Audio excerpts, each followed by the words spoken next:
Doing it alone is hard. Doing it broke is harder. Doing it tired feels impossible. But doing nothing, that's what really breaks you. This isn't a story about comfort. This is for the person who's been fighting battles nobody sees. You wake up with a heavy mind, no energy, and no backup. There's no one clapping for you, no one checking in, no one fixing anything. And yet, you keep showing up, quietly, painfully, and still moving. This message is for you, because life doesn't slow down when you're broke, responsibilities don't stop when you're drained, and success doesn't wait until you feel ready. You don't need perfect circumstances. You don't need people to understand. You need to decide. This is where it changes, not when you're supported, not when you're rich, not when you're rested, but now, alone, broke, and tired. And yes, you're still going to do it. Chapter 1. Stand alone and prove you can rebuild from nothing. You know, there comes a time in every person's life when they're faced with a choice. Either stay broken and blame everything around them, or stand up, alone if necessary, and start rebuilding from nothing. It's not a comfortable truth, but it's a real one. Most people wait for the perfect moment, the perfect support, or the perfect chance, but those moments rarely show up. Life doesn't always give you help. Sometimes all it gives you is pain, exhaustion, and silence. That's when you discover what you're truly made of. When you stand alone, you find out who you really are. You realize what strength actually feels like, not the kind that's loud or dramatic, but the kind that grows in quiet rooms when you're tired and no one's clapping for you. Most people don't rebuild their lives because they expect company on the journey. They expect someone to check on them, to push them, to make it easier. But life doesn't promise support.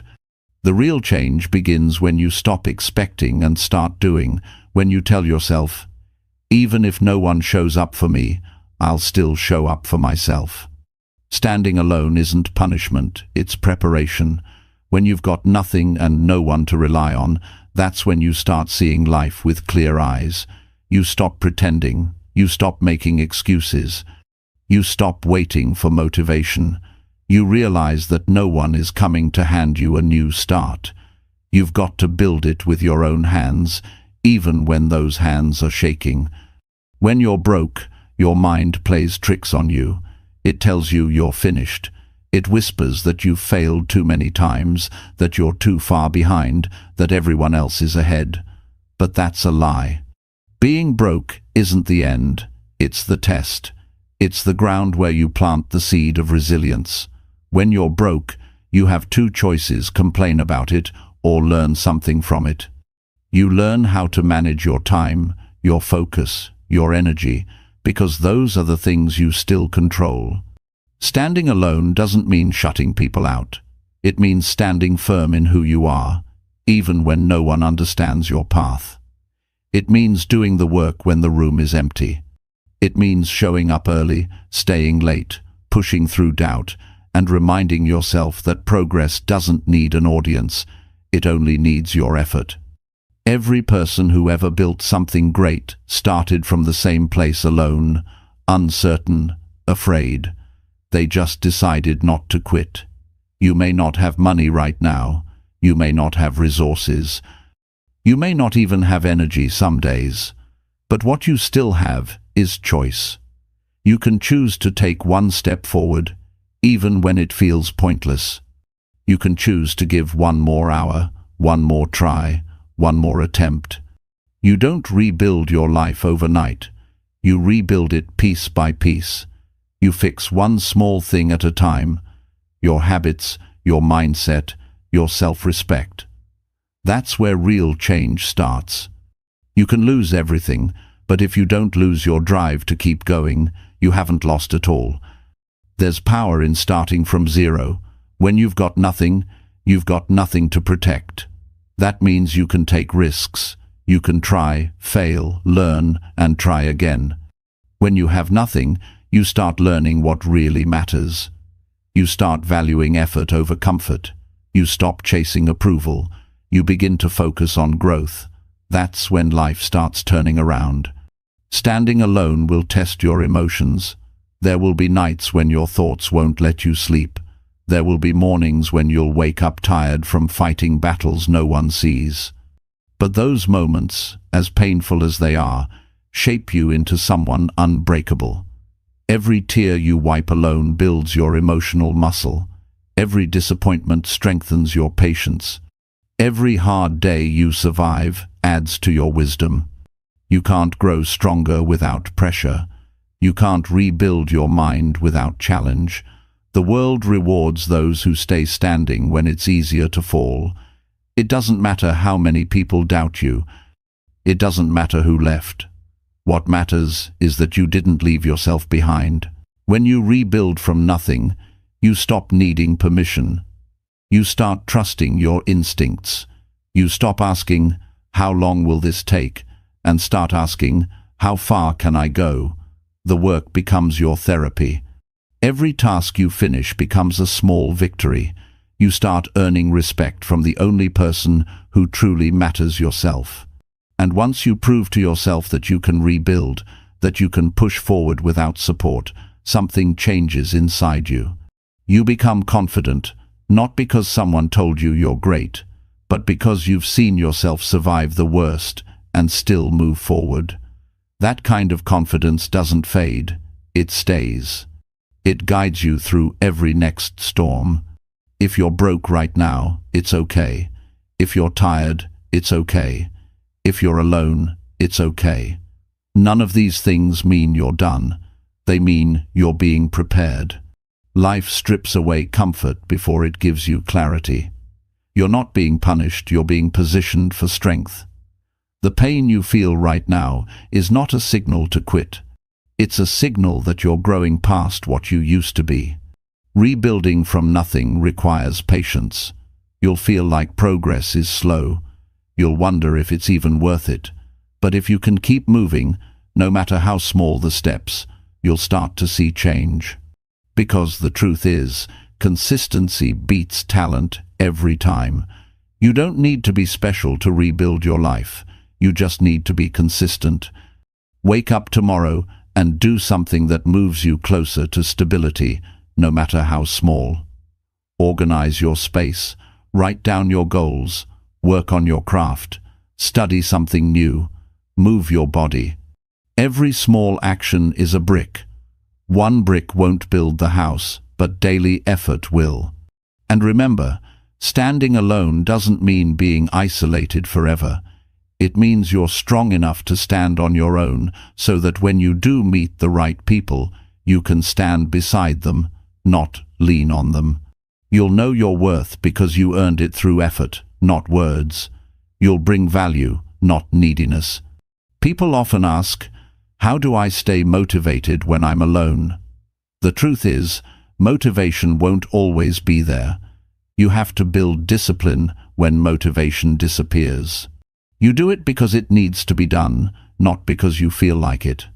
The best feeling in the world isn't comfort, it's self-respect. And you build that by keeping your word to yourself, even when it's hard. One day, you'll look back and realize that the moments when you felt most alone were the moments that made you. You'll remember how broke you were, how tired you were, how many nights you doubted yourself, and you'll smile because you didn't quit. You'll see that those lonely days were the foundation of your new life. You'll see that being alone wasn't the end, it was the beginning. You're not behind. You're not too late. You're just in the middle of the building phase. You're building strength, character, and discipline. You're building the version of yourself that doesn't collapse under pressure.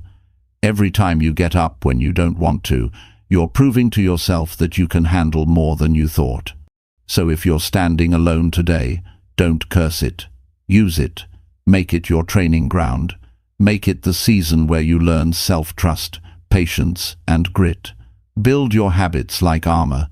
Take control of what you can, your thoughts, your actions, your focus. Stop saying you need more time or more help. What you need is belief in your own effort. Rebuilding from nothing is hard. It's not supposed to be easy, but it's also not impossible. Many have done it before you, and you can do it too. You'll cry some days. You'll doubt yourself. You'll feel invisible. But if you keep doing the work, life will start responding. Opportunities will appear. Confidence will grow. You'll find your rhythm again. You have what it takes, not because someone said so, but because you've already survived things most people couldn't handle.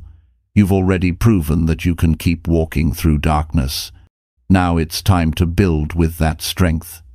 Build your focus, your finances, your health, your purpose. Do it not for approval, but for peace. When you stand alone and rebuild from nothing, you stop chasing the world and start mastering yourself. And that's when real success begins, not when you get everything you want, but when you become everything you were meant to be. You're not broken beyond repair. You're just rebuilding into something unshakable. Stand up. Take the first step. Start today, because the longer you wait for help, the longer you delay your own power. You've got enough inside you to rise again. You don't need perfect conditions to begin. You just need a decision, a simple, powerful decision to stand alone and prove to yourself first that you can rebuild from nothing. And when you do, the rest of the world will see what strength really looks like. Chapter 2. Face your struggle head-on until it stops breaking you. Struggle is not a signal to stop. It's a sign that you are in motion. Every person who has ever changed their life has faced moments where everything felt too heavy to carry. That's when life asks you one question. Will you face your struggle, or will you run from it? The truth is, running never makes it easier. What you avoid grows stronger, and what you face starts to lose its power. When you face your struggle head-on, you stop letting it control your thoughts. You stop living in reaction to pain. You begin to respond with purpose. Most people spend years fighting the idea that life is unfair, that things shouldn't be this hard, that someone else should make it easier. But the moment you stop arguing with reality, you begin to grow. You start saying, "This is hard, but I can handle hard." That simple shift changes everything. Struggle can break you if you see it as punishment. It can also build you if you see it as practice. The difference lies in your attitude. You can spend your days complaining about what's wrong, or you can decide to face what hurts and learn from it. Every time you face something difficult instead of hiding from it, your mind gets sharper. Your emotional strength deepens. You start to notice that the pain doesn't last as long as it used to. You stop reacting to every problem and start solving it. Facing your struggle doesn't mean you have to like it. It means you stop pretending it isn't there. It means you stop lying to yourself about how bad things feel. It means you sit with your frustration and tell yourself the truth: you're not okay right now, but you're not giving up either. That honesty is power. It's how healing begins. When you face your pain directly, you begin to understand it. You see the patterns. You see the habits that keep you stuck. You realize that the struggle isn't random.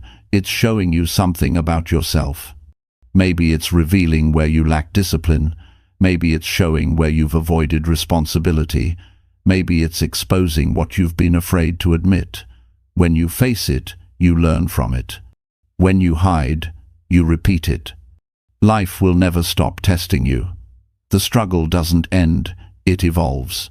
But what changes is your capacity to handle it. When you face your problems straight on, they stop being monsters in the dark. They become challenges with solutions. You start to trust your ability to work through difficulty. That's when the same situations that once made you crumble become opportunities to prove your growth. Many people give up not because they can't handle the pain, but because they never trained themselves to face it. They expect ease. They expect fairness. But growth doesn't care about fairness. It only cares about effort. Facing your struggle head-on means you accept that life is not always kind, but you will not be defeated by that truth. You will learn to rise even when you're scared. When you look back on your hardest days, you'll realize they taught you more than the easy ones ever could. You learned patience because you had to wait for change. You learned resilience because you had no other option. You learned courage because fear didn't disappear, but you moved anyway.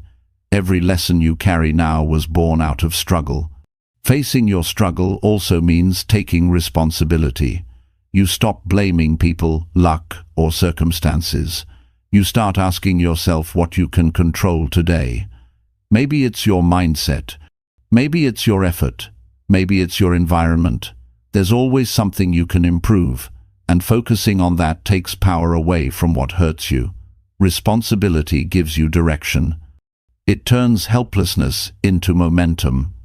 It's normal to feel angry when life gets hard. It's normal to feel lost. The mistake is staying there. You have to feel the emotion, but not build your life around it. Anger can remind you that you deserve better, but discipline makes sure you achieve it. Sadness can remind you that you've lost something important, but focus ensures you don't lose yourself. Emotions are signals, not anchors.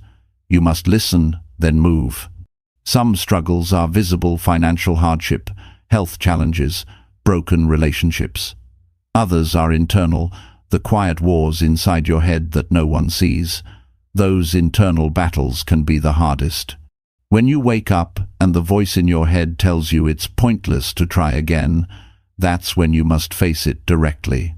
You tell yourself, "I hear you, but I'm moving anyway." That is strength in its purest form, doing what's right, even when your feelings disagree. If you've ever felt like your struggle is heavier than anyone else's, you're not alone.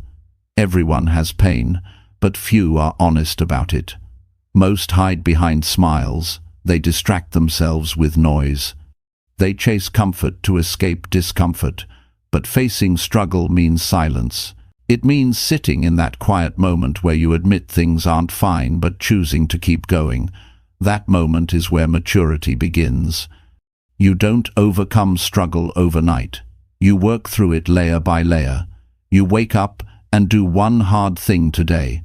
You show up to the job you hate and still give your best. You make the call you've been avoiding. You confront the truth you've been denying. Little by little, you build strength. Each day you face one more thing, and soon you notice the things that used to break you don't have the same power. The human mind adapts. The more you face discomfort, the more capable you become. Pain that once felt unbearable becomes tolerable. Challenges that once scared you become familiar. It's not that life gets easier, it's that you get stronger. When you train your mind to meet pain with effort instead of escape, you stop being controlled by it. Sometimes, facing your struggle means cutting off what drains you. Maybe it's people who don't support your growth. Maybe it's habits that waste your time. Maybe it's your own excuses. You can't move forward while carrying what's destroying you. To face your struggle, you have to clean your environment physically, mentally, emotionally. You create space for progress by removing what keeps you small. There will be moments when you'll want to give up. You'll feel like your effort doesn't matter, like the results are too far away. In those moments, remind yourself that the struggle isn't here to destroy you, it's here to build your endurance. You're learning to stay committed without guarantees. That's what separates people who grow from those who quit.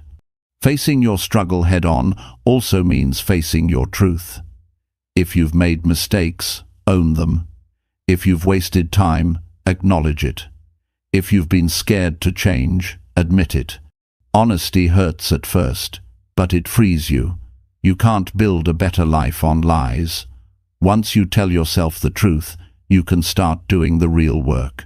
You might think your struggle is holding you back, but in reality, it's refining you. It's sharpening your focus. It's removing distractions. It's showing you what really matters. Every challenge carries a message. You just have to be still enough to hear it. You can't hide from pain forever, Avoiding it only keeps it alive. Face it once, and you take its strength. The next time it shows up, you'll recognize it. You'll know it's just another test, not a threat. That's how you grow from surviving to thriving. There's something powerful about refusing to back down. When you stand firm, even while afraid, something inside you shifts. You start respecting yourself in a new way. You realize that you're not as weak as you once believed. The more you face what scares you, the less power fear has. Confidence is not built from comfort, it's built from confrontation. Every person watching this has something they're avoiding right now, a decision, a habit, a change. It's easier to pretend you're fine, but growth never happens in pretending. Growth happens when you face the thing you've been running from and deal with it directly. It could be a conversation you need to have, a job you need to leave, a dream you've delayed for too long. Whatever it is, face it, because avoiding it costs more energy than fixing it. When you begin to face your struggles, you also begin to respect struggle. You stop asking, "Why me?" and start saying, "What can I learn from this?" That shift in mindset turns pain into power. Suddenly, you realize that every obstacle carries a gift, the gift of growth. You'll know you're changing when you stop wishing for an easy life and start asking for a stronger mind. When you stop expecting others to understand your pain and start focusing on understanding yourself, that's when you take full ownership of your life. The goal isn't to live without struggle, it's to live above it. It's to get to a place where life can shake you, but not break you. Where pain visits, but doesn't stay. Where doubt whispers, but doesn't dictate. That's real strength. The process will test your patience. You'll have to learn how to keep calm when things move slower than you hoped. You'll have to keep faith when progress is invisible. But understand this, every day you face your struggle, you're building an inner foundation. You're teaching your mind that it can handle storms without losing balance. Don't wait for the struggle to disappear before you live your life. Build while you're hurting, work while you're unsure, heal while you're moving forward. Growth doesn't happen after pain, it happens during it. And one day, you'll notice something amazing. The same problems that used to break you won't even shake you anymore. The same stress that once crushed you will now challenge you. The same pain that once made you cry will now make you focused. That's the power of facing your struggle head-on. You won't become fearless, but you'll become unstoppable. You'll stop expecting an easy path and start walking with purpose, no matter how rough it gets. You'll stop running from discomfort and start embracing it as part of your strength. This is how you win, not by escaping your battles, but by standing in the middle of them and refusing to fall apart. You may bend, you may break for a moment, but you always rebuild, you always rise. Because you've learned the most important truth. When you face your struggle head-on, it stops breaking you, it starts building you. Chapter 3. Keep going when your body aches and hope feels gone. There will come a day when your body hurts, your mind is exhausted, and your hope feels too weak to lift you. You'll wake up and question why you keep trying. The effort won't seem worth it. The results will look too far away. You'll look around and see others resting, quitting, giving up, and you'll wonder if you should do the same. But that's the exact moment that separates those who talk about change from those who actually create it. When your body aches and your spirit feels empty, you must keep going, because that's the moment that shapes who you become. Pain has a strange way of making you doubt everything you once believed in. It whispers that you've done enough, that you've tried long enough, that maybe success just isn't meant for you. But pain doesn't speak the truth, it speaks fear, and fear is only powerful when you listen to it. The reality is, your body can endure more than your mind tells you it can. The fatigue you feel is not a wall, it's a test. It's your strength asking, do you really want this? You don't grow when everything feels easy. You grow when your body says stop, but your heart says one more step. That's where greatness hides, in the space between exhaustion and persistence. Most people stop right before the change begins. They quit just before the reward arrives. They surrender when progress is still invisible. But the ones who keep going, even when they can barely move, are the ones who discover what's truly possible. When hope feels gone, you can't wait for motivation. Motivation fades. What you need is commitment. You move forward, not because it feels good, but because you said you would. That's how discipline is born, by honoring your promise to yourself even when everything in you screams to stop. When your legs are tired, your mind must carry you. When your mind weakens, your purpose must take over. Sometimes progress feels invisible because it's happening inside you. You can't see your resilience forming. You can't measure your mental toughness growing. You just feel the pain. But every day you keep going despite the pain. You're building something deeper: stamina, faith, character. These things don't show up overnight, but when they finally do, you'll realize the struggle was never wasted. The human spirit is powerful beyond measure. You've survived things that should have broken you already. You've faced days that felt impossible and still found a way to get through. So when your body aches and hope feels gone, remember this: you've been here before, you've felt this before, and every time you made it through. This time won't be any different. There's something sacred about working through fatigue. When you push beyond comfort, you discover parts of yourself you didn't know existed. You learn that endurance is not just physical, it's emotional, mental, and spiritual. The ache in your body is temporary, but the strength it builds lasts forever. When your body aches, it's easy to slow down, to convince yourself that rest means quitting. But rest isn't failure, it's part of the process. The key is not to stop entirely. Take a breath, recover, then get back up. Every champion knows how to pause without giving up. The difference between stopping and resting is intention. One is escape, the other is preparation. Hope can feel distant when the results don't match your effort. You work day after day and nothing changes, or so it seems. But change doesn't happen in big leaps. It happens quietly, in small moments of consistency. You may not see it now, but something inside you is shifting every time you keep going when it hurts.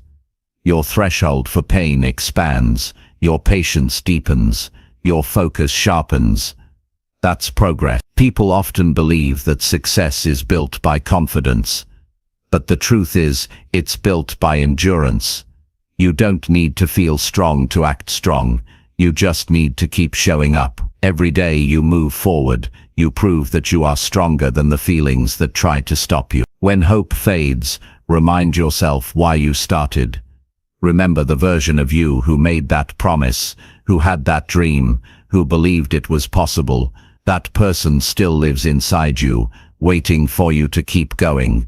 You owe it to yourself to finish what you started. The effort you put in now will one day become the story you tell about how you made it through. There's nothing noble about giving up, because it's hard. Everyone can quit. The world is full of people who gave up when things got uncomfortable. But the rare ones, the ones who keep going, are remembered not for their talent, but for their refusal to stop. The ache you feel is proof that you're growing. Growth always hurts. Muscles ache before they become stronger. Minds struggle before they become wiser. Hearts break before they learn what they truly value. The pain is not the enemy. It's the evidence that you're transforming. When you feel hopeless, you must shift your focus. Don't look at how far you have left to go. Look at how far you've already come. You've made progress, even if it's small. You've overcome doubt, fatigue, and fear before. This moment is just another part of that story. You don't have to see the whole road, just take one more step. Your body will ache, your mind will resist, your emotions will waver, but your purpose must remain steady. That's what keeps you alive when everything feels empty. Purpose gives meaning to pain. Without purpose, every challenge feels like punishment. With purpose, every challenge feels like preparation. Pain has a way of stripping away everything unnecessary. When you're tired, you stop pretending, you stop chasing approval, you stop caring about opinions, you focus only on what matters. That's one of the greatest gifts of exhaustion. It reveals your true priorities. It teaches you what's worth fighting for. There will be days when no one notices your effort, no applause, no recognition, no progress reports. Those are the days that test your heart. Can you keep going when no one's watching? Can you still give your best when it feels like it doesn't matter? If you can, you've already won, because you're not doing it for praise, you're doing it for growth. Hope may fade, but discipline keeps you alive. There will be moments when you have to tell yourself that giving up doesn't end the pain. It only extends it. Stopping brings regret. Continuing brings strength. Choose the one that builds you. When everything hurts, break your day into smaller pieces. Don't think about finishing the week, or the month, or the year. Think about finishing the next hour. Focus on completing one small task. Progress is built by stacking small wins on top of each other. When the big picture feels impossible, handle the next step.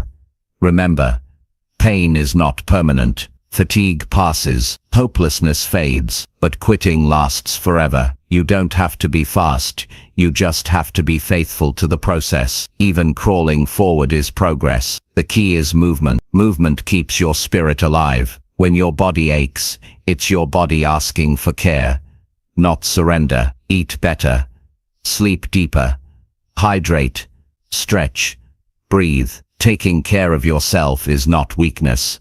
It's part of the fight. You can't give your best if you're running on empty. Recovery is not luxury. It's responsibility. Sometimes you'll have to push through without support. You'll look around and realize that no one understands how tired you are, how much it hurts, how hard you're trying, and that's okay. You're not doing it for them. You're doing it because your future depends on it. The people who rise from nothing don't do it because they never got tired. They do it because they kept going anyway. They worked through pain. They built when they had no energy. They believed in something they couldn't yet see. That's what made them unbreakable. When you keep going in moments of pain, you build emotional toughness that nothing can buy. You start to trust yourself. You know that no matter what happens, you'll find a way through. That kind of self-trust can't be taught.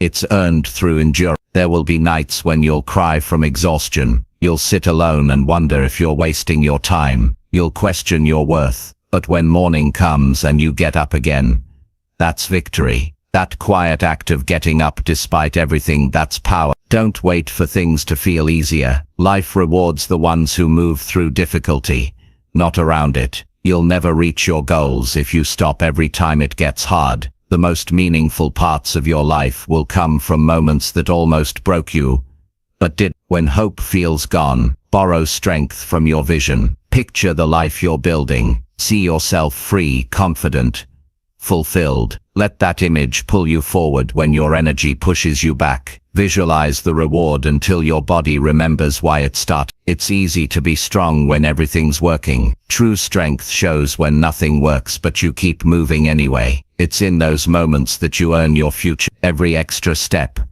every hard choice, every long night, it all adds up. You'll find that pain eventually stops being your enemy. It becomes a teacher. It shows you where you need to grow. It reveals what needs to change. It strips away the unnecessary and brings out the real you. When you embrace it, pain turns into wisdom. The truth is, no one can carry you through your hard days. People can support you, but they can't walk the path for you. You have to face your own exhaustion and still choose effort. You have to find your rhythm in the chaos. You have to decide that quitting is not an option. You will rest, but you will not give up. You will feel tired, but you will not stop trying. You will feel hopeless, but you will not lose faith, because every moment of persistence is a statement that you refuse to be defeated. There's no shame in being tired. There's no weakness in needing a break, but there is strength in continuing. Even when it hurts, every time you move forward through fatigue, you build a part of your legacy. You prove to yourself that pain may visit, but it cannot stay. One day, you'll look back and realize that the moments when you wanted to quit were the moments that made you unstoppable. You'll see that the exhaustion was not punishment. It was training. You were learning how to carry yourself when no one else could. So keep going when your body aches. Keep moving when hope feels gone. Keep fighting when your heart feels heavy. Because one day soon, you'll wake up and realize the pain faded, but the strength stayed, and you'll know that every tired step was worth it. Chapter 4. Build peace inside when life gives you no comfort. There will be times in life when nothing feels stable. The people you counted on will drift away, the plans you built will fall apart, and even the things that once made you happy will lose their spark. You'll wake up and feel a quiet emptiness, the kind that doesn't shout but lingers. It's in those moments that the world feels cold, and comfort feels like something that belongs to someone else. You'll search for peace outside of you, in success, in approval, in distraction, but none of it will last. True peace isn't found in what surrounds you, it's something you build within yourself, especially when life gives you no comfort. Peace doesn't come naturally to most people. We think it will appear once everything gets better. We say, "I'll feel calm when things settle down," but peace doesn't wait for calm circumstances. It's built when life is loud, uncertain, and unfair. It's the quiet strength of knowing that even if everything outside of you falls apart, you won't. You learn to stop depending on comfort to feel okay. You start creating stability inside your own mind. When you decide to build peace within, you stop fighting life. You stop expecting it to be easy. You stop blaming others for the chaos around you. Instead, you turn inward and start taking responsibility for your reactions. You realize that you can't always control what happens, but you can always control how you respond. That simple truth is the foundation of inner peace. The process begins with awareness. You can't build peace if you're constantly drowning in noise. You have to slow down and listen to your thoughts. Most people never do. They move through life reacting to everything without understanding why they feel what they feel. But when you start observing yourself, your worries, your triggers, your patterns, you begin to separate what's real from what's imagined. You realize that most of your suffering doesn't come from events themselves, but from the way you think about them. When life gives you no comfort, your mind will look for escape. You'll scroll through your phone for hours. You'll distract yourself with food, entertainment, or busyness. But peace doesn't grow through escape. It grows through stillness. When you stop running and sit with your discomfort, something begins to shift. You start noticing that your thoughts come and go like waves. Some are painful, some are hopeful, but none of them last forever. You realize that you don't have to believe every thought that enters your mind. That awareness gives you freedom. Building peace also means accepting imperfection. You don't need a perfect life to feel calm. You need acceptance. The world will never stop being unpredictable. People will disappoint you. Circumstances will change. But when you accept that imperfection is part of the human experience, you stop fighting reality. You save your energy for what you can actually change. Inner peace is not about ignoring your problems. It's about meeting them with clarity. When you're calm inside, you make better decisions. You don't rush. You don't panic. You see things for what they are, not what your fear says they are. Calmness gives you power because it lets you act from wisdom instead of emotion. When everything around you is uncomfortable, peace becomes a form of rebellion. The world will pressure you to react, to be angry, anxious, and restless. But when you choose peace, you take back control. You stop letting the outside world dictate your inner world. That's strength of the highest kind. To build peace, you have to know yourself deep. Most people are strangers to their own mind. They know their job, their friends, their routine, but not their inner voice. Spend time with yourself. Ask difficult questions. What truly matters to you? What do you believe in? What kind of life do you want to live? Peace grows when your actions align with your values. If you live in conflict with your truth, you'll always feel uneasy. Sometimes, Peace requires distance. You cannot heal in the same environment that breaks you. That doesn't mean running away from every problem. It means recognizing what drains your energy and having the courage to walk away from it. Not every relationship deserves your effort. Not every argument deserves your attention. Protecting your peace means choosing where your energy goes. You can also build peace through small daily practices. Wake up a few minutes earlier and sit quietly before the world starts demanding your attention. Go for walks without your phone. Write down your thoughts when your mind feels crowded. Take deep breaths when emotions rise. These simple actions reconnect you with yourself. They remind you that peace isn't somewhere out there. It's right here, in your awareness. When life gives you no comfort, gratitude becomes essential. Gratitude doesn't mean ignoring what's wrong. It means noticing what's still right. Even on your hardest days, there are small things that still work. The breath in your lungs, the people who still care, the opportunities you still have. Focusing on what remains instead of what's lost shifts your perspective. It doesn't erase pain, but it gives it balance. Peace is not the absence of noise. It's the ability to stay centered in the middle of it. Think about those moments when everything went wrong, but you stayed composed. That's peace in action. It's not fragile. It's steady. It's not built overnight. It's practiced daily. There's a deep kind of peace that comes from forgiveness. Holding grudges keeps your heart heavy. Blaming people for your pain gives them power over your peace. Forgiveness isn't about letting others off the hook.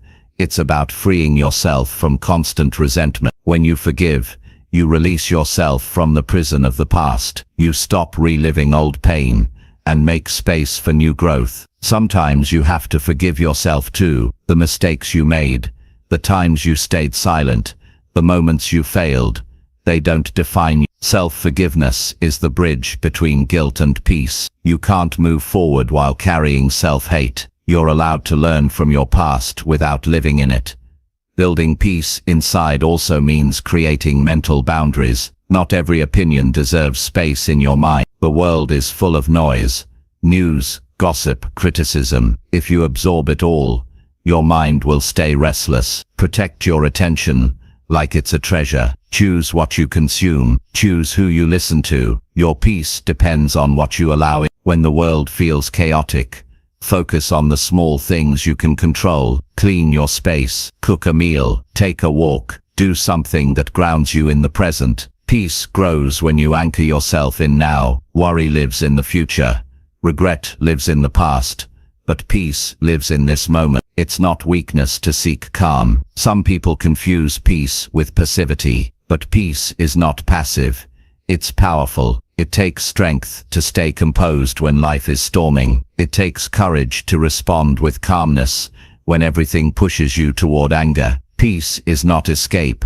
It's mastery. It's the art of being unshaken. Life will always test your calm. You'll face losses, disappointments, and heartbreaks. You'll face days when nothing seems fair. Peace doesn't mean you stop feeling. It means you stop letting feelings control you. You can cry, then still find your balance. You can grieve, then still find gratitude. You can hurt, then still move forward. That's the kind of peace that lasts. The real transformation begins when you stop chasing comfort and start creating stability inside yourself. Comfort is temporary. It depends on things going your way. But peace is constant. It's the quiet confidence that no matter what happens, you'll be okay. That's freedom.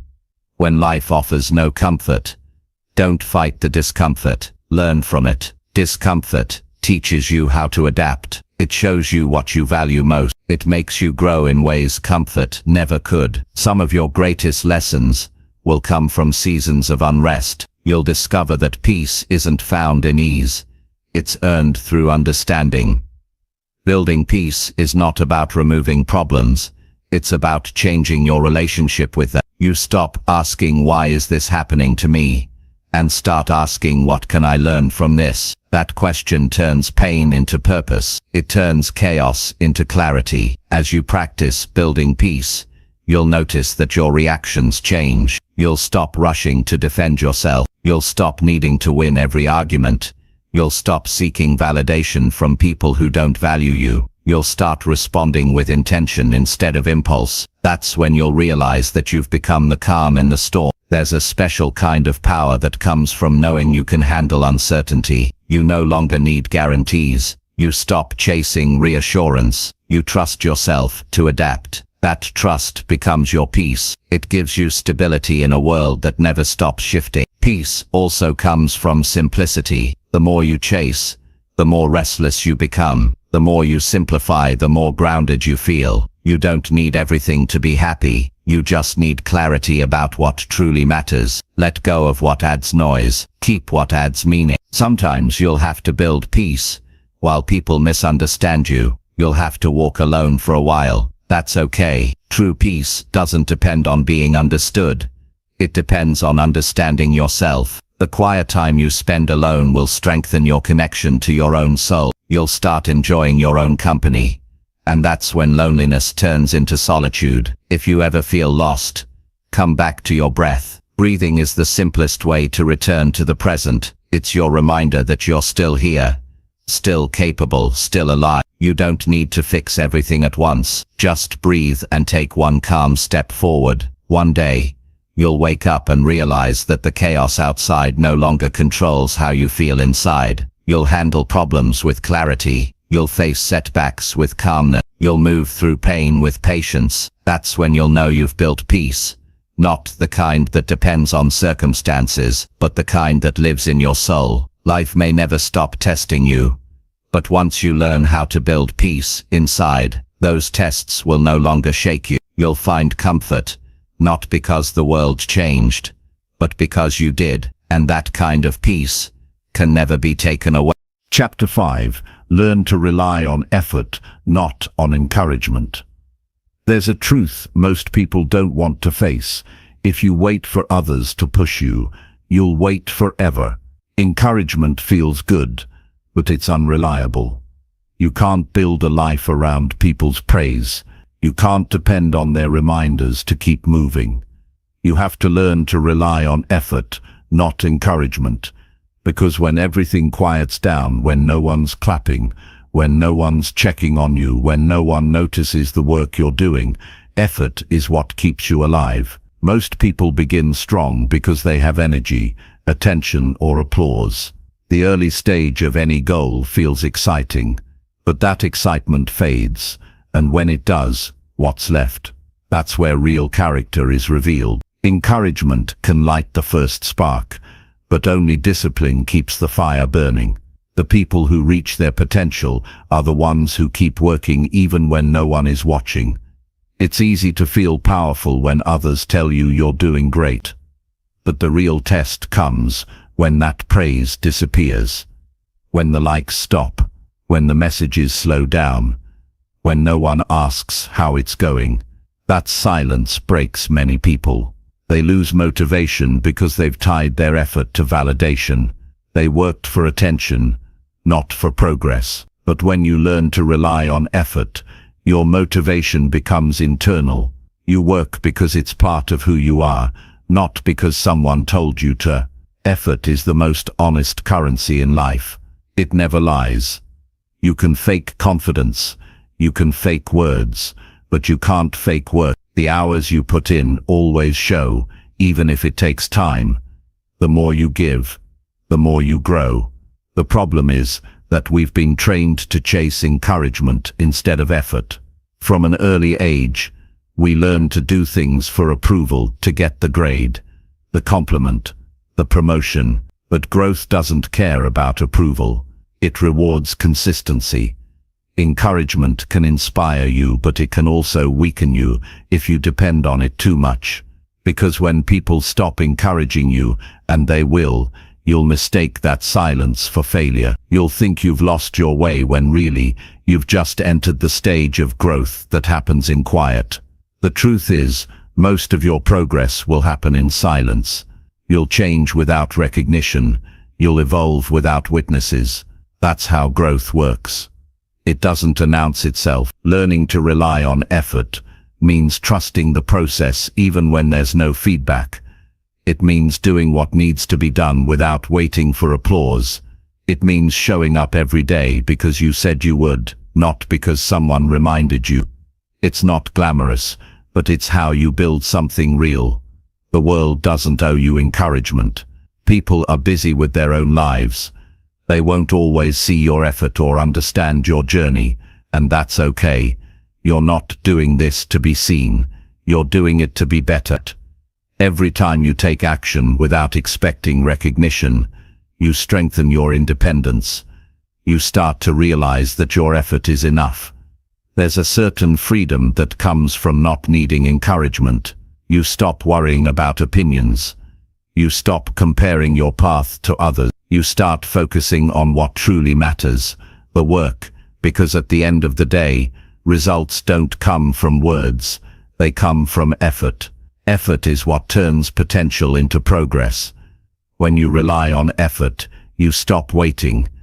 You don't need the perfect timing, mood or condition. You move because you understand that progress only happens when you act. Encouragement makes you feel ready, but effort makes you become ready. Most of the breakthroughs in life come after long periods of invisible work. The reward doesn't arrive because you believed it arrives because you worked. Sometimes people won't understand your dedication. They'll call you obsessive or too focused. They won't see the long nights or the discipline behind your calm. That's fine. You don't need them to. The people who matter will notice when it's time.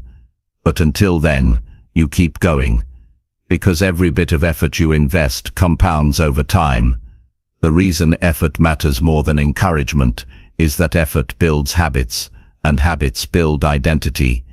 You become what you do repeatedly. If you rely on encouragement, your actions will fluctuate. Some days, you'll feel strong. Other days, you'll stop. But when you rely on effort, you remove emotion from the equation. You do what needs to be done whether you feel like it or not. That's how you become dependable, not to others, but to yourself. Encouragement fades fast. It's temporary fuel. Effort, however, is renewable. You can always generate it because it comes from within. The more you practice self-discipline, the less you need external push. It's like building an engine inside you. Once it starts running, you don't have to depend on anyone to keep it going. There will be times when your effort feels invisible. You'll work hard and see no results. You'll give your best and receive no thanks. That's when you must remind yourself that results always arrive late. The universe doesn't pay instantly. It rewards those who stay consistent when everyone else quits. Every small effort counts, even when it feels useless. Encouragement is nice, but it can make you soft if you rely on it, because when it's missing, you'll hesitate. You'll lose focus. You'll doubt your direction. But effort builds resilience. When you push yourself without expecting anyone to cheer, you develop a strength that no one can take away. You become your own source of motivation. Self-reliance is not arrogance. It's maturity. It's the understanding that your growth is your responsibility. You stop blaming your environment for your lack of progress. You stop waiting for support and start creating results. You realize that effort is not just about doing, it's about becoming. Every day you put in work, you shape your mindset, your habits, and your future. Relying on effort means becoming your own encourager. You start acknowledging your progress, even the small wins. You don't need validation, because you validate yourself through action. When you finish a task, you don't wait for someone to notice. You notice. You give yourself credit, not for being perfect, but for being persistent. Most people fail not because they lack ability, but because they depend on motivation. Motivation is emotional. It fluctuates. Effort is logical. It's a decision. You can't control how you feel, but you can control what you do. That's why effort always wins in the long run. There's peace in knowing that effort never betrays you. You can't control outcomes, but you can control what you give. That control gives you confidence. When you rely on effort, you don't fear failure as much because you know you're doing your best. You stop worrying about what's fair and start focusing on what's possible. Encouragement often disappears when things get tough. People love to celebrate beginnings and victories, but few stand with you in the middle. That's when you must become your own support. You learn to encourage yourself through progress, not praise. You learn to keep your vision alive without outside energy. That's the kind of strength that lasts a lifetime. The difference between people who wish and those who achieve is simple. Effort. Wishing doesn't move anything. Talking about goals doesn't create change. Only action does. And consistent effort turns those small actions into results. Even when it feels like no one cares, your effort is quietly building your future. You'll notice that the more you rely on effort, the calmer you become. You stop chasing reassurance. You stop wondering if you're on the right path. You know that as long as you're working, you're moving forward. That certainty brings peace. You no longer need to convince anyone of your potential. You're proving it through consistency. Encouragement feels good in the short term, but effort feels good in the long term. There's pride in knowing you didn't quit, that you pushed yourself even when it was hard. That pride turns into confidence. You don't have to tell people who you are. They'll see it in your work. Learning to rely on effort also teaches you patience. When you stop expecting instant results or recognition, you start focusing on growth instead of validation. You start valuing progress over perfection. Every day becomes part of the process, instead of a performance. The truth is, you don't need a crowd to believe in you. You don't even need approval. You just need effort, because effort compounds quietly. It builds credibility, trust, and skill. Every hour you put in adds up, and one day, you'll look back and realize that all those small moments of effort created something massive. When you stop relying on encouragement, you start building endurance. You learn how to keep going when things feel uncertain. You learn how to keep showing up when no one's paying attention. You learn how to depend on yourself. That's real independence. Not the kind that shouts, but the kind that quietly says, "I can handle it." Life rewards those who take responsibility for their own drive. If you wait for people to motivate you, you'll always be limited by their energy. But if you learn to rely on effort, your power becomes endless. You can work in silence. You can grow in solitude. You can move even when no one notices. Encouragement might start you, but effort sustains you. The world doesn't remember who got the most compliments. It remembers who did the most work. The ones who stayed consistent, who refused to quit, who kept giving their best without applause. Those are the ones who change their lives. If you want to grow, don't chase words, chase habit. Build a schedule. Keep promises to yourself. Do what needs to be done whether it feels exciting or not. Every small act of effort builds discipline, and discipline builds freedom. At some point, you'll realize that relying on encouragement was slowing you down. You'll stop waiting for people to see your potential and start showing it. You'll stop needing to feel inspired before acting. You'll act and inspiration will follow. That's how real success happens. So stop waiting for someone to cheer you on. Don't depend on applause to validate your progress. Let your effort be the proof. Work quietly. Build patiently. Trust your own grind. Because when you rely on effort instead of encouragement, you'll never have to wait for permission to grow. You'll already be moving forward, and that's when you'll realize that self-driven effort isn't just a habit. It's freedom. It's strength. It's the foundation of every lasting success you'll ever build. Chapter 6. Create progress with the little energy you still have. There will be days when your body feels like it's running on fumes. You wake up and the weight of everything hits you before your feet even touch the ground.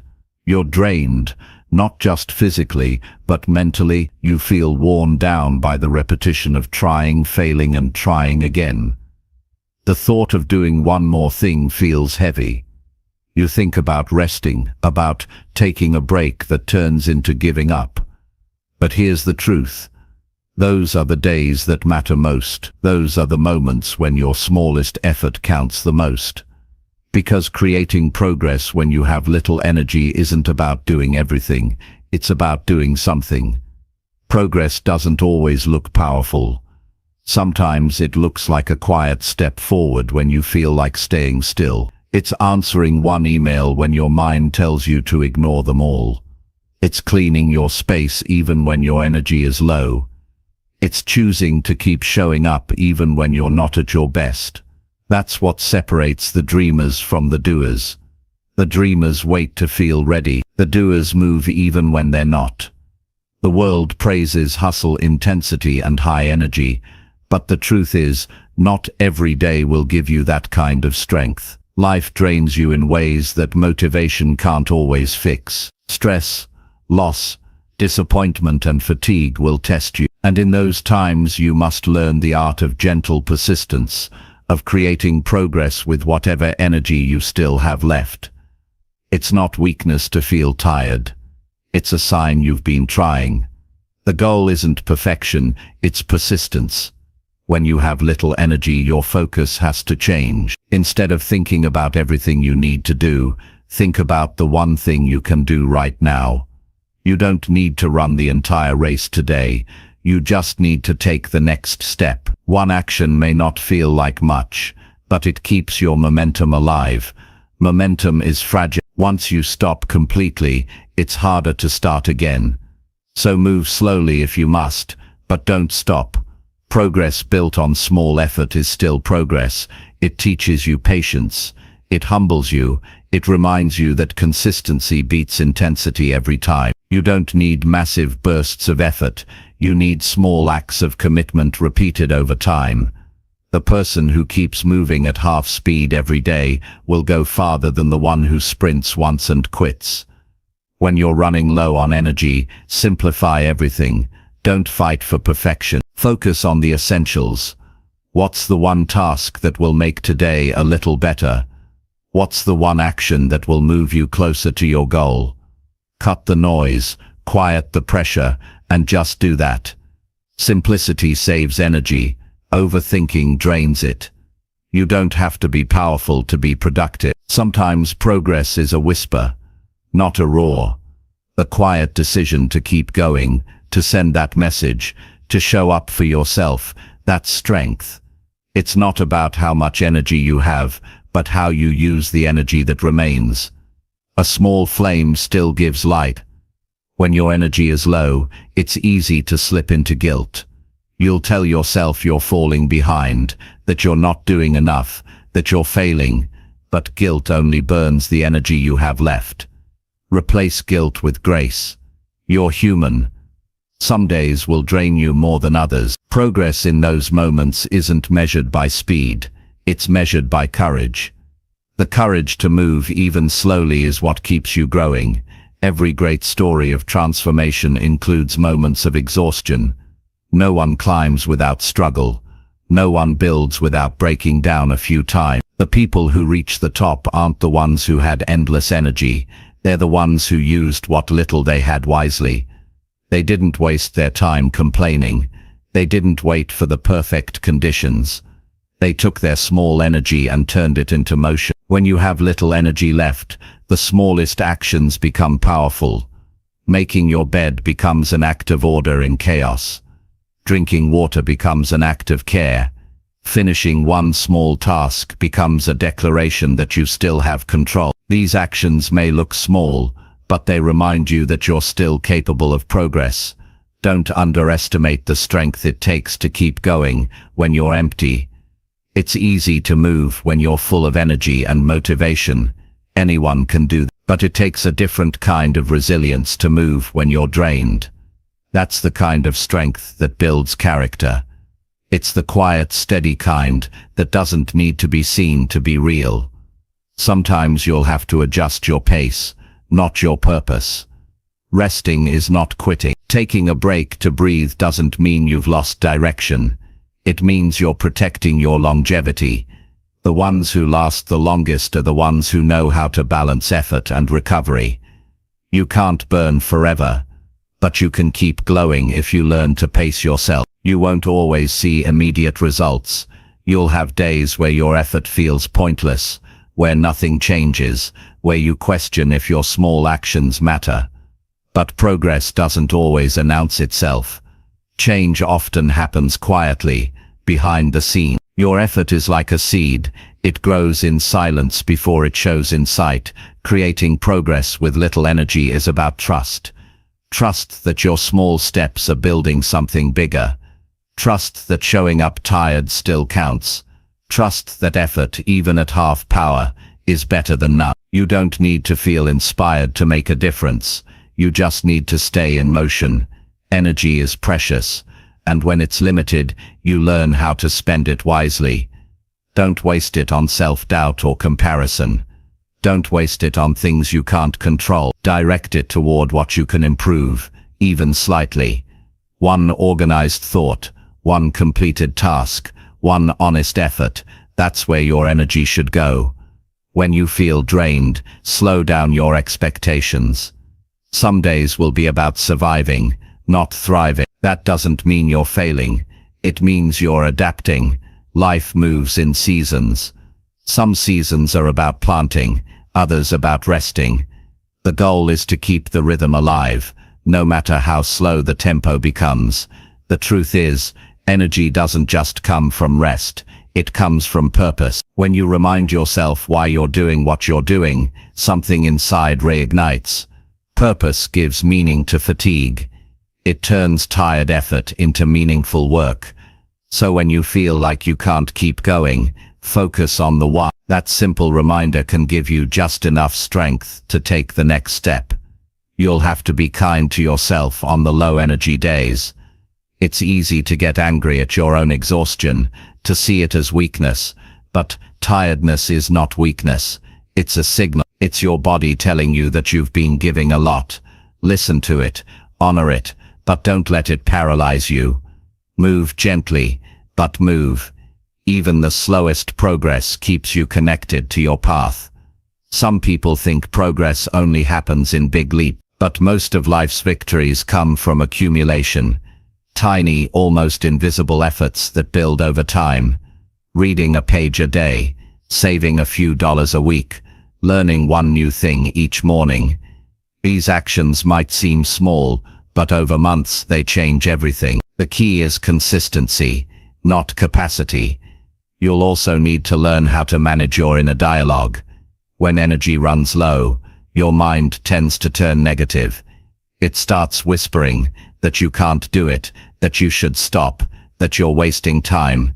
But you have to answer those thoughts with truth. Tell yourself, I'm tired, but I can still move. Your thoughts determine whether your last bit of energy becomes a spark or a shutdown. One of the greatest skills you can build is learning to create progress through discomfort. Because comfort will never always be available. Some days you'll feel emotionally heavy, mentally cloudy, or physically weak, but you can still make movement. Progress doesn't require perfect conditions. It requires persistence under imperfect ones. You can start small. Write one paragraph, take one short walk, clean one corner of the room, do one thing that makes today slightly better than yesterday. That's all it takes to keep moving forward. Don't dismiss small effort. It's what builds big change. When your energy is low, gratitude can also give you a boost. Shift your focus from what you lack to what you still have. You still have time, breath, and the ability to choose. Gratitude recharges you in ways rest alone cannot. It reminds you that not all is lost, that even in exhaustion, there's still something left to give. You'll notice that as you keep pushing through low-energy days, your endurance expands. You start realizing that you're capable of more than you thought. You stop seeing tiredness as a full stop and start seeing it as a slower pace. You learn how to adjust, not abandon. That's wisdom. That's how resilience is born. Progress in hard times builds confidence that lasts. When you know you can create results even when you're not at your best, you become unstoppable. You stop waiting for the perfect version of yourself to appear. You start using the version you have right now, and that version, flawed, tired, imperfect, is still enough to move forward. Creating progress with little energy isn't about heroism, it's about humanity. It's about understanding that life won't always give you ideal days, but you can still make those days count. It's about making peace with slow growth. It's about honoring your effort, even when it's small. One day you'll look back and realize that your most meaningful progress didn't come from the days you felt powerful. It came from the days you felt drained, but still tried. Those quiet victories are what built your strength. They're proof that you can still move mountains 1 inch at a time. So when you wake up tired, when your energy is gone, when motivation feels miles away, remember this: you don't need to do it all today. You just need to do something. Use what you have, move with what remains, because every small effort matters, and those small efforts, repeated over time, will create the progress you once thought was impossible. Chapter 7. Let your broken days teach you real self-respect. There will be days when everything inside you feels shattered. You'll wake up and feel like you've lost control, like the world is moving without you. You'll try to get through the day, but your thoughts will weigh heavier than your body. You'll hide your pain because no one seems to notice, and you'll question your worth because you feel like you've failed. But here's the truth. Your broken days are not the end of you. They are the beginning of understanding what real self-respect means. Self-respect is not built when life is easy. It's built when life hurts and you refuse to treat yourself like you deserve less. It's built in the silence of struggle, when no one is watching and you still choose not to give up on yourself. When you're broken, the temptation is to let go, to stop caring, to stop trying, to sink deeper into pain. But those are the moments when self-respect must speak louder than despair. It whispers, "I may be hurting, but I will not abandon myself." Your broken days teach you how to stay present when everything feels unbearable. Stay calm when emotions rush through you. Stay committed to healing even when progress is invisible.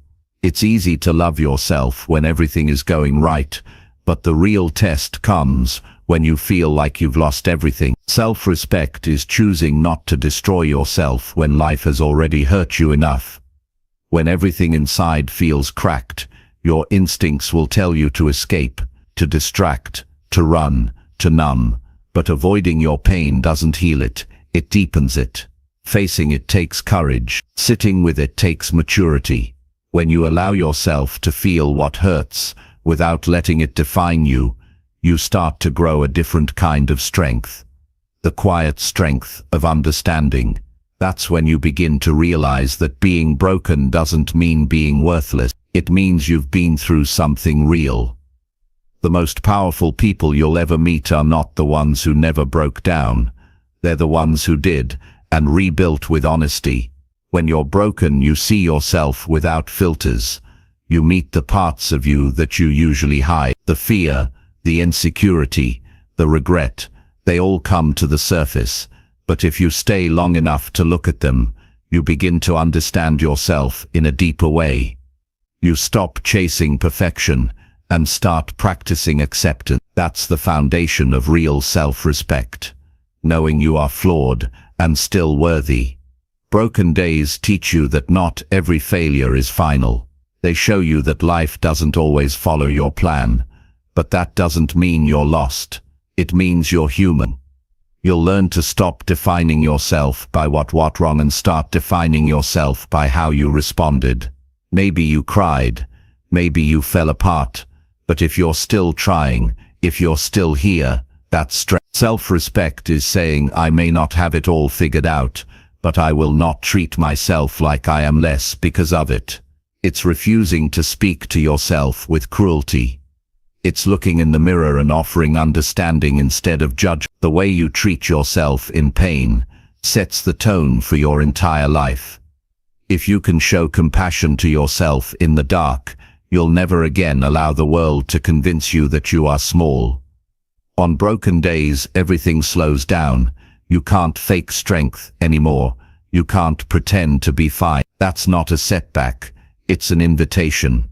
It's life asking you to stop performing and start feeling, to stop chasing and start listening, because the moment you stop running from yourself, you begin to rebuild a relationship with the only person who will be with you forever. Self-respect grows from honesty. When you admit that you're not okay, you're no longer trapped by denial. You start to see what needs to change. You start taking responsibility, not as punishment but as freedom. You stop expecting others to rescue you. You begin to see that healing is your job, not theirs. And that realization is one of the most powerful forms of respect you can ever show yourself. There's dignity in learning to hold yourself together after you've fallen apart. Every time you pick yourself up without waiting for someone else to do it, you build confidence. You prove that you can rely on your own strength.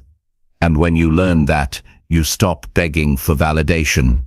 You stop chasing people who only show up when you're strong. You start building your life around people and habits that honor your peace, not your pain.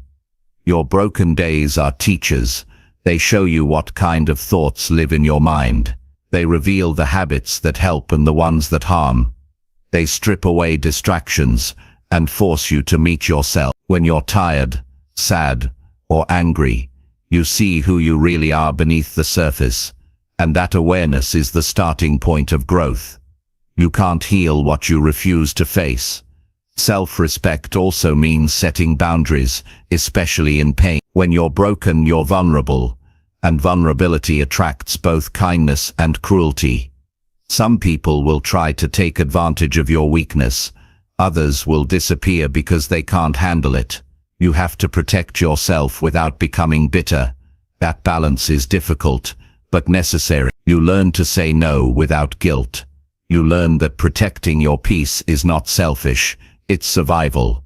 There will be moments when you'll feel embarrassed by your breakdowns. You'll think you should have handled things better, stronger, faster. But broken days don't define your worth. They reveal your humanity. Stop apologizing for being emotional. Stop feeling ashamed for struggling. You're not broken because you hurt. You're broken because you care deep. That depth is not a flaw. It's a strength that allows you to rebuild with empathy. Healing doesn't always look like confidence. Sometimes it looks like crying in the shower, breathing through anxiety, or taking one small step when everything feels heavy. Respecting yourself through that process means recognizing that effort, even when small, is enough. You don't owe the world perfection. You owe yourself consistency. When you learn to find value in your broken moments, you stop fearing them. You start seeing pain as a messenger instead of an enemy. Every heartbreak, failure, and disappointment carries a lesson. Maybe it's teaching you patience. Maybe it's showing you who really supports you.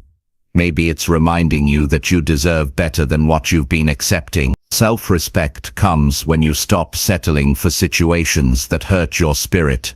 Your broken days will show you what drains you, what triggers you, and what no longer deserves your attention. Listen to that. Pain speaks in pattern. If you keep ending up in the same kind of hurt, it's not life being unfair. It's life asking you to change what you tolerate. There's power in rebuilding quietly. You don't need to announce your healing. You don't need to prove your strength. Just live in a way that reflects it. Speak kindly to yourself. Keep promises to yourself. Follow through on your goals, even if progress is slow. Every time you honor your word, your self-respect grows. You stop needing external proof that you're enough, because your actions remind you every day. Your broken days also teach humility. They remind you that you're not invincible, that everyone hurts, and that empathy matters. When you've been broken, you stop judging others harshly. You start understanding that everyone is fighting something unseen. This perspective gives your life more depth, more meaning, more compassion. But self-respect isn't only soft, it's firm. It's not just about comfort, it's also about standards.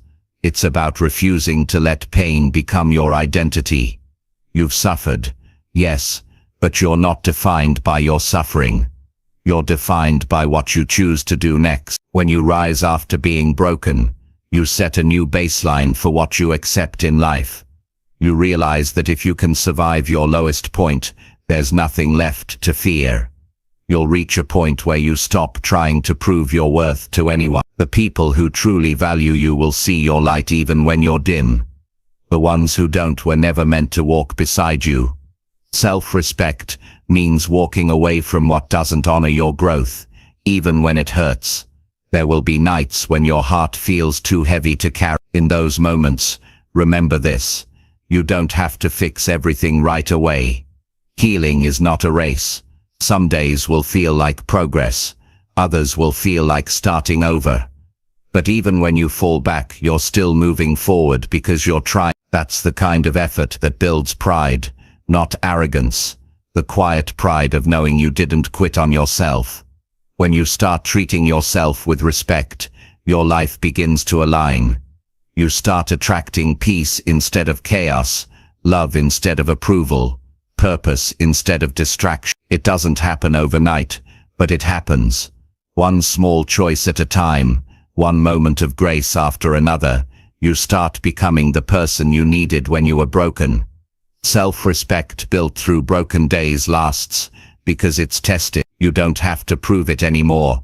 It lives in your posture, your silence, your boundaries. You walk differently, because you know what you survived. You speak differently, because you no longer beg to be understood. You move differently, because you finally believe that your peace matters. You'll never be completely free from broken days. They'll come again. But next time you'll know how to handle them. You'll know that breakdowns don't mean you're weak. They mean you're human. You'll remind yourself that no matter how dark it gets, you've been here before, and you made it through. And one day you'll look back at those broken days with gratitude. Because they didn't destroy you, they introduced you to yourself. They taught you how to respect yourself without needing approval. They showed you that your worth isn't measured by what you lose, but by how you rise. When life breaks you, it's not asking you to give up.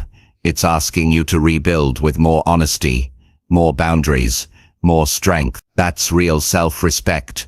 Loving yourself, not because you're perfect, but because you kept going even when you were broken. Chapter 8. Rise every morning ready to fight for your future. Every morning is an invitation to begin again, but not everyone accepts it. Most people wake up already tired of their own story. They scroll through their phone, replaying the same thoughts, the same regrets, the same doubts. They let the day slip through their fingers before it even begins. But if you want to change your life, you have to make a different choice. You have to rise every morning ready to fight for your future. Because no one is going to hand it to you.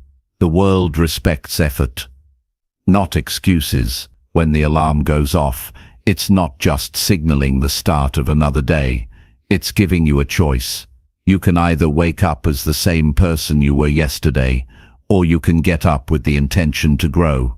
That decision, repeated day after day, determines everything. You don't build your future in one grand moment. You build it in quiet mornings, through small actions, through discipline that no one sees. Fighting for your future isn't about being aggressive. It's about being committed. It's about showing up when you'd rather sleep, working when you'd rather complain, and believing when no one else believes with you. Every time you choose effort over comfort, you're making a statement. You're not waiting for luck. You're creating your own momentum. Each morning gives you another opportunity to rewrite your story. You're not defined by what happened yesterday. You're defined by what you do today. The mistakes you made, the time you lost, the things that didn't work, they don't own you anymore unless you let them. The past is a lesson, not a sentence. The future starts the moment you open your eyes and decide that today will be different. There will be mornings when you don't feel strong. You'll wake up with a heavy mind and a tired heart. On those days, the fight feels pointless, but those are the most important mornings, because when you push through them, you prove to yourself that strength isn't about how you feel, it's about what you do, despite how you feel. Every time you rise in the face of fatigue, you're training yourself for resilience. You won't always feel ready. You won't always feel inspired. But readiness isn't a feeling, it's a decision. The people who make progress aren't the ones who wait for motivation. They're the ones who act before it arrives. They wake up and do the work, even when the world feels heavy, because they understand that every small step today is an investment in tomorrow. If you want to build a better future, you have to stop negotiating with your potential. You can't keep saying maybe later or when things get easier. Things rarely get easier.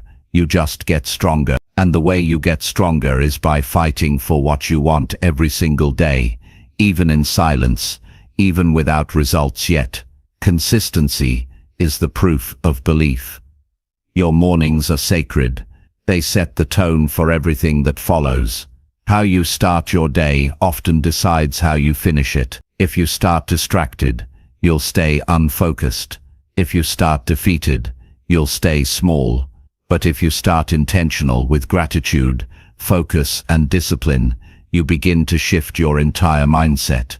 Wake up with purpose, even if the world doesn't yet reflect the life you're chasing. That's how transformation begins. You have to build your own energy. Waiting to feel motivated is like waiting for the rain. You might spend your whole life waiting. Movement creates motivation, not the other way around. When you start acting, even in small ways, momentum builds. The moment you begin, something inside you wakes up. You feel alive again, because you're doing something about your future, not just dreaming about it. Fighting for your future doesn't mean hating your present. It means refusing to settle for less than what you know you can be. It means waking up and asking yourself, what can I do today to move closer to the life I want? That question changes everything. It gives direction to your effort. It turns chaos into clarity. Even small progress becomes meaningful when you know why you're doing. There will be resistance. Every morning, your mind will come up with reasons to delay. You're tired. You deserve a break. One day off won't hurt. But every small surrender chips away at your confidence. Every time you give in, you reinforce the habit of quitting. You have to challenge that voice. You have to answer it with action. You have to remind yourself that your future depends on what you do right now, not what you say you'll do later. Waking up ready to fight for your future means being honest with yourself. You can't keep pretending you'll get serious someday. Someday is a lie. Someday is how dreams die slowly. You have to start now, with what you have, even if it's not perfect.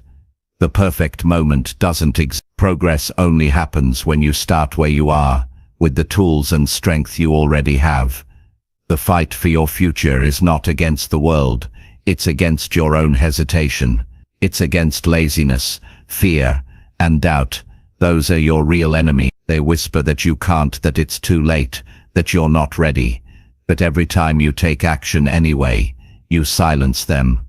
The more you move forward, the quieter they become.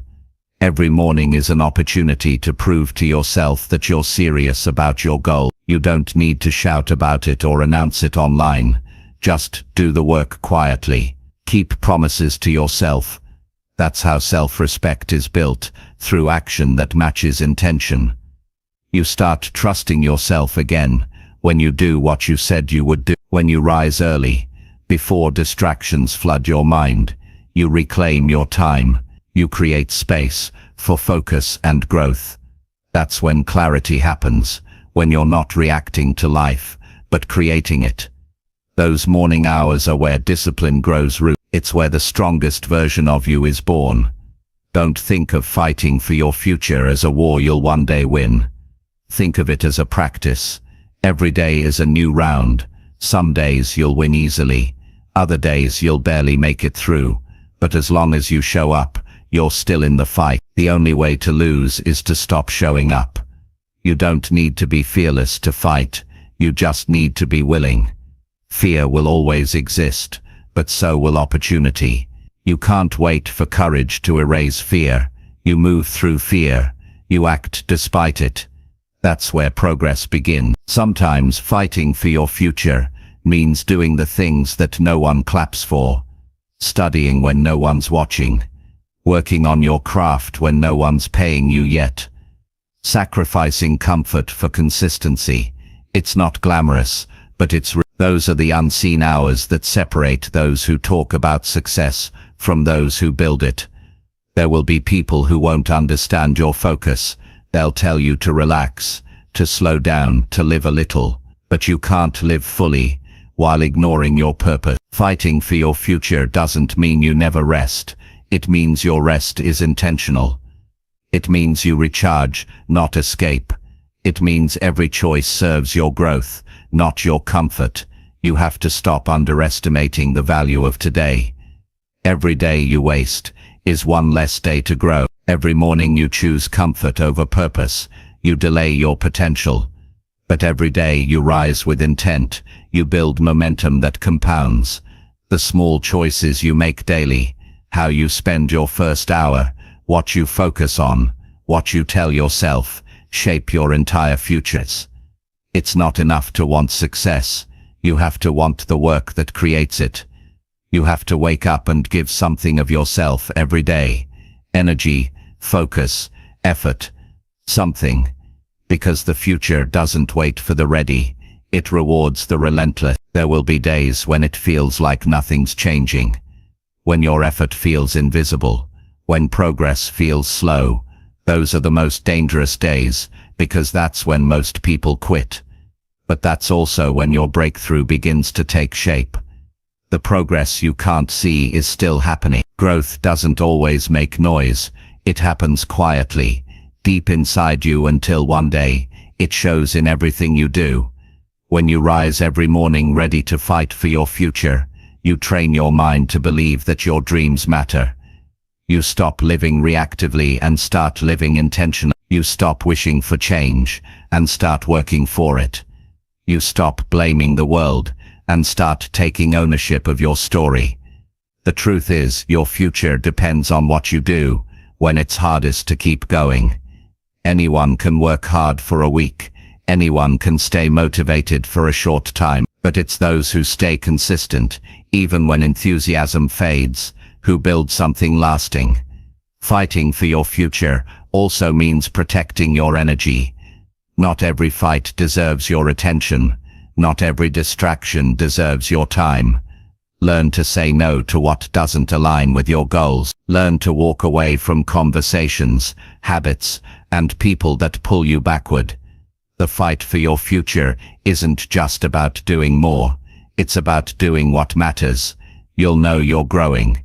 When you stop needing everything to feel easy, you'll understand that difficulty isn't a sign to quit. It's a signal that you're stretching. You're becoming more capable than you were before. Every challenge you overcome expands your confidence. You start seeing obstacles as opportunities to sharpen your focus. Your mornings should remind you that you're still in control. Life may throw you chaos, but you decide how you start your day. You decide whether to scroll through distractions or focus on creation. You decide whether to drift or drive. That choice, made daily, becomes your foundation. No one else will fight for your dream like you will. No one else knows what it means to you. So stop expecting others to push you. Stop waiting for the perfect environment. You are the environment. You are the engine. You are the reason your life changes. And when you wake up tired, discouraged, or uncertain, remind yourself that you've already come through worse. You've survived hard days and you're still standing. That means you can handle this too. Strength isn't something you're born with. It's something you prove every morning by getting up again. There's a quiet power in starting each day with determination. Not noise, not drama, just purpose. You open your eyes and remind yourself, I'm still here, and I'm still fighting. That mindset will carry you farther than motivation ever could. Because you're not relying on emotion, you're relying on will. You don't need to win every battle to build your future. You just need to keep showing up to the fight. Each morning you get a new round. Stand tall, focus on the next step. Keep your vision clear. Because one day, the fight that feels endless will become the life you once dreamed about. And when that day comes, when you look around and realize that the life you built is yours because of your persistence, you'll understand that it was never just about the dream. It was about the person you became through the fight. That's the reward. That's the reason to rise every morning ready to fight for your future. Chapter 9. Hold your vision close when no one understands it. There will be moments in your life when you'll stand completely alone, holding on to something that no one else can see. You'll talk about your plans, your vision, your dream, and you'll see blank faces staring back at you. Some will nod politely, others will doubt quietly, and a few will openly tell you that what you want is unrealistic. That's when you'll be tested, not by failure, but by misunderstanding. The real challenge isn't the work, it's continuing to believe when no one else believes with you. That's why you must hold your vision close, especially when no one understands it. Every person who's ever built something meaningful went through that phase of isolation. Before the success, before the recognition, before anyone cared, there was a period when they were misunderstood. It's easy for people to doubt what they can't see, and most people can't see beyond the present moment. They see where you are, not where you're going. They measure your dream by their own limits. But you have to stop expecting them to understand something that wasn't given to them. Your vision was placed in your heart for a reason. It's yours, not theirs.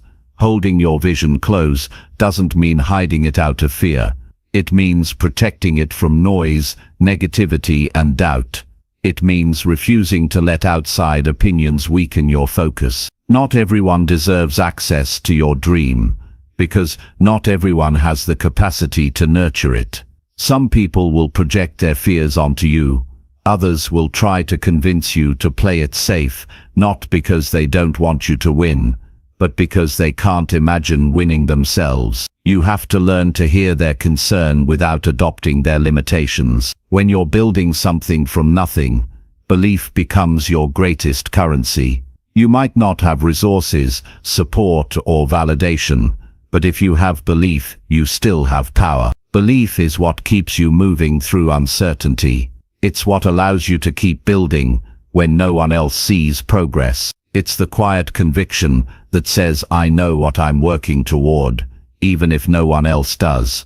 You'll feel tempted to prove yourself. You'll want to show people your progress, your plans, your passion. But sometimes the best way to prove yourself is through patience. Let your results speak for you. The time you spend explaining yourself could be time spent improving yourself. People don't believe words, they believe consistency. Keep showing up for your dream long enough, and eventually the noise around you will fade into silence. There's a loneliness that comes with having a vision that others can't comprehend. You'll feel misunderstood, even by those closest to you. You'll start to question if you're delusional for believing something that hasn't yet materialized. But that's the price of foresight. You see things before they exist. You feel things before they're visible. You imagine a version of your life that others can't yet picture. That doesn't make you crazy. It makes you committed. The mistake many people make is sharing their vision too early. They talk about it before it's strong enough to withstand criticism. When your dream is young, it's fragile. It needs time to develop roots before it can face storms. Not everyone who listens will understand, and not everyone who understands will support you. Some will discourage you unintentionally, others will do it out of envy. You have to be selective with who you share your progress with. Protect your dream like it's sacred, because it is. There will be days when even you start doubting it. You'll wonder if maybe everyone else was right. You'll question if the time, the sacrifices, the loneliness are worth it. But that's when you have to remember why you start. You didn't begin this journey for applause. You began it because something inside you told you that you were meant for more. That quiet voice that pushed you to start still lives inside you. Listen to it. It's not gone. It's just buried beneath exhaustion and doubt. Holding your vision close means staying grounded in your why. When the path gets dark and the results are slow, your why becomes your anchor. It reminds you that this isn't just about success. It's about purpose. It's about proving to yourself that your life can mean something greater than survival. When no one understands your dream, your why becomes the fuel that keeps your fire alive. You'll notice that as you grow, fewer people will relate to you. That's normal. Growth creates distance. Not everyone can walk with you at every stage. Some people are only meant for a part of your journey. The mistake is thinking that you owe them your vision. You don't. You owe them kindness, not access. You owe yourself the focus that your dream requires. There's peace in learning that understanding is not a requirement for progress. You don't need people to validate your vision. You just need to act on it. The world will catch up later. History has shown this countless times. Those who see ahead are often judged first and celebrated later. So don't take misunderstanding personally. Take it as confirmation that you're building something original. When you hold your vision close, you also learn patience. Big dreams don't bloom overnight. There will be seasons where it looks like nothing's happened. You'll question whether your effort is working, but what's unseen is often the most important. Roots grow underground long before a tree touches the sky. Your work, your discipline, your sacrifices, they're creating a foundation. Don't rush it. Let it grow at its own pace. You have to stop explaining your dreams to people who only listen to reply. Some people can't see your potential because they've buried their own. Don't let their blindness become your barrier. You're not obligated to make others comfortable with your ambition. If your vision makes people uncomfortable, it's because it challenges their acceptance of average. Keep going. As you hold your vision close, you'll learn that solitude isn't punishment. It's preparation. Being alone gives you clarity. It allows you to hear your thoughts without interference. In solitude, your purpose sharpens. You see your path more clearly because there's no outside noise to cloud your direction. You stop seeking validation and start valuing alignment. People might call you stubborn for holding on. They might say you're chasing something unrealistic, but persistence often looks like stubbornness to those who've already given up on themselves. You can't expect the world to understand a fire they never felt. You just keep building, keep moving, keep believing. Let time reveal what they couldn't see. The hardest part of holding your vision close is trusting timing. You'll see others succeed while you're still struggling. You'll wonder if you're behind, but timing is personal. You can't compare your chapter 1 to someone else's chapter 10. Everyone's path unfolds different. Trust that your time is coming. The work you're doing now is preparing you for it. When no one understands your dream, it can feel isolating, but it can also be liberating. You're free from expectations. You're free to experiment, to fail, to learn without judgment. That freedom allows you to grow faster. When you stop performing for others, you start progressing for yourself. That's when your vision becomes pure. It's not about proving, it's about becoming. Hold your vision close, but don't hold it still. Keep refining it as you learn. Growth doesn't mean abandoning your dream. It means improving it. Let your experiences shape it. Let failure guide it. Every setback adds depth. Every challenge adds clarity. The more you evolve, the more your vision aligns with who you truly are. There will be nights when you question everything, when you lie awake wondering if this path is worth it. Those are the nights that shape you. They teach you patience, humility, and endurance. Remember, if your dream was easy, everyone would have done it already. The difficulty is proof that it's special. It's easy to doubt yourself when the world doesn't applaud you. But applause isn't proof of progress. Silence doesn't mean you're failing.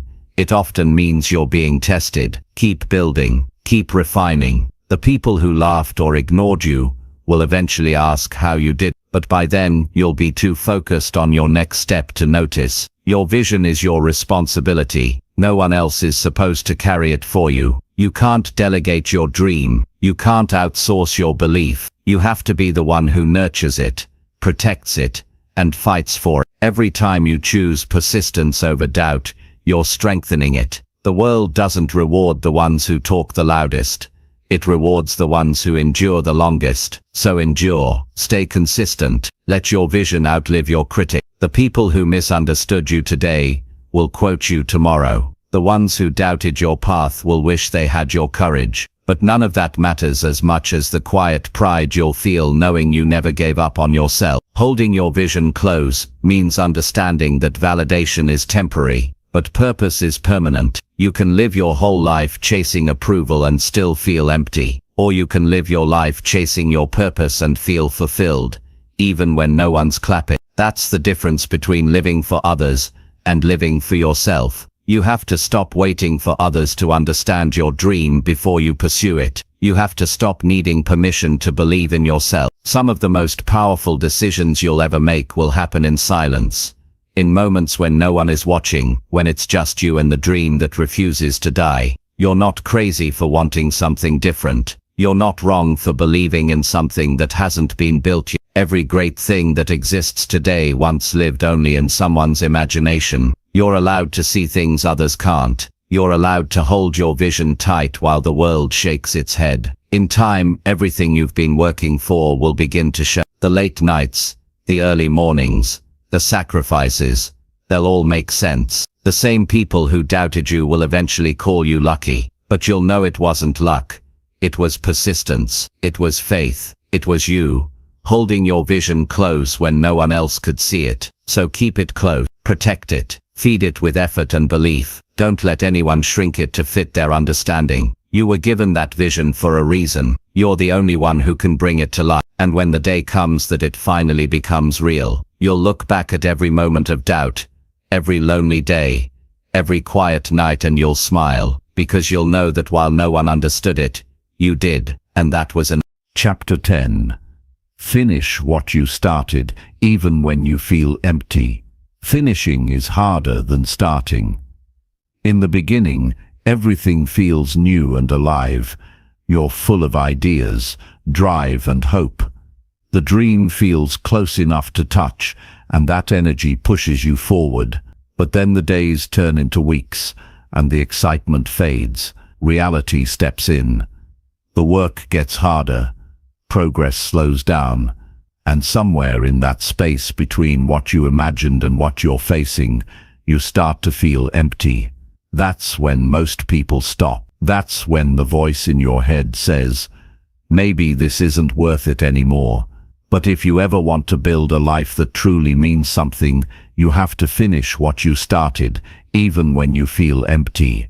The truth is, emptiness doesn't mean you're weak.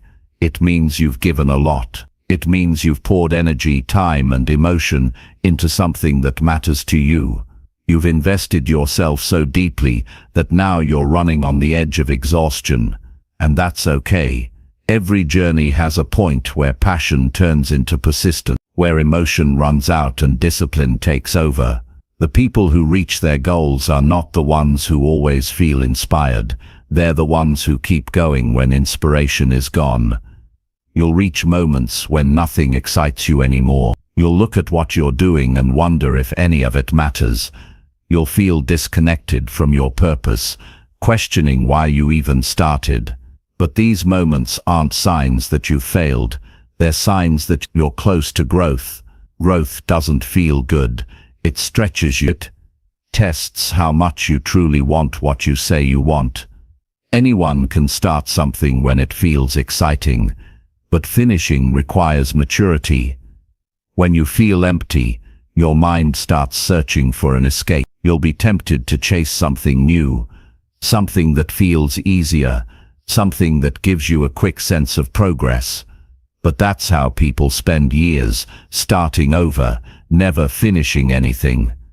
They mistake the excitement of a new beginning for progress. But real progress isn't found in starting again. It's found in finishing what's in front of you, no matter how tired you are. There's a quiet kind of pride that comes from seeing something through. You can't fake it, you can't buy it. It's earned through endurance. It's built by showing up on the days when you feel dry, unfocused, or numb. When you keep going even when you feel nothing. You're teaching yourself that discipline doesn't depend on emotion. You're proving that your word means more than your mood. You have to remind yourself that emptiness is temporary. Feelings are visitors, they come and go. But results stay. The reward for persistence doesn't show up immediately, it accumulates quietly. Every small effort you make, every step you take while you're drained, builds something inside you. It builds resilience, patience, and inner strength. Those qualities will carry you far beyond this single challenge. Sometimes you'll have to work through silence, no applause, no recognition, no one checking in to ask how it's going. You'll have to create your own momentum when everything around you feels still. That's what finishing looks like. It's lonely, it's draining, but it's meaningful. Because when you reach the end, you'll realize that the hardest days were the ones that built your foundation. There will be moments when your energy feels completely gone. You'll sit there staring at your work, your goal, your dream, and feel like you have nothing left to give. But there's always something left. It might not be your best day. You might not give, but even if you give 40%, give it fully. Giving something, even when it's small, is better than giving up entirely. The key is to keep the chain unbroken, to stay in motion, because motion brings clarity, and clarity restores strength. You can't wait for the perfect emotion to finish what you started. You'll never feel completely ready, motivated, or rested. You have to learn to act in the middle of fatigue, to move even when it feels meaningless. Because the truth is, the moment you stop trying, the emptiness grows deeper. Purpose isn't found by avoiding the hard parts, it's found by pushing through them. When you feel drained, it's easy to forget how far you've already come. You focus on what's left instead of what's done. Take a moment to look back. Remember the days you almost quit but did. Remember how many times you pushed yourself when it would have been easier to stop. That reflection reminds you that you're capable. It reconnects you with the person who decided to start in the first place. That person is still inside you. They just need to be reminded why this matters. You owe it to yourself to finish, not because the world is watching, but because you promised yourself you would. When you quit on your own goals, you teach your mind that your word doesn't matter. But when you follow through, even while exhausted, you rebuild trust with yourself. You create a reputation with your own soul that says, "I can count on me." That's self-respect. That's the kind of power no one can take away. Finishing doesn't always look pretty. Sometimes it's messy, chaotic, and full of frustration. But done is better than perfect. Completion is better than endless planning. Every finished task, no matter how small, frees your energy for what comes next. Every time you finish, you strengthen your ability to do it again. You're building a habit of follow-through, and that habit is what separates those who talk from those who transform. There's a moment near the end of every challenge where things get hardest. It's not at the start, when you're full of excitement. It's near the end when fatigue, doubt, and boredom all collide. That's when people walk away right before the breakthrough. You have to recognize that the moment you want to quit the most is often the moment you're closest to success. The finish line doesn't come with fireworks. It comes quietly, right after the point where most people give up. When emptiness hits, Your mind will tell you stories to justify stopping. It'll say you're not built for this. It'll whisper that maybe this wasn't meant for you, but you can't build your life around those thoughts. You have to see them for what they are, temporary lies born from exhaustion. The moment you believe them, you lose your momentum. The moment you push through them, you regain your power. You don't always have to feel inspired to take action. You just have to be committed. The people who finish are not those who never doubt. They're the ones who act despite doubt. They've learned that consistency beats emotion every single time. When you show up consistently, your body follows the rhythm, even when your mind resists it. If you ever want to understand your true potential, pay attention to how you behave when you're tired. Anyone can perform when they're full of energy, but your character reveals itself when you're running low, when every task feels like a mountain. That's where self-mastery begins, when you choose progress over comfort. You don't have to rush the finish line. Some things take longer than expected, and that's fine. The point is not speed, it's completion. The world rewards finishers. It doesn't matter how slowly you move as long as you keep going. Finishing builds momentum that carries into every other part of your life. It teaches your mind that you can depend on yourself to follow through, no matter how long it takes. When you're empty, find meaning in the smallest action. Break big goals into smaller steps. Don't focus on the mountain. Focus on the next stone. Every small task completed refuels you. Momentum isn't found in giant leaps. It's built through small, consistent moves. Progress creates energy, and energy reignites purpose. You have to learn to work through emotional fatigue, just like physical fatigue. Rest if you must, but don't stop. Resting and quitting are not the same. Resting means recharging so you can continue. Quitting means giving up your own progress. Know the difference. When you rest, do it with intention.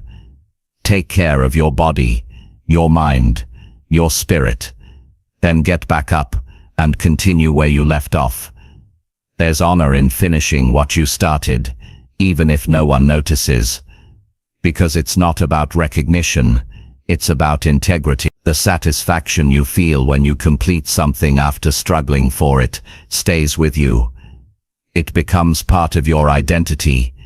You start to see yourself as someone who doesn't back down when life gets hard.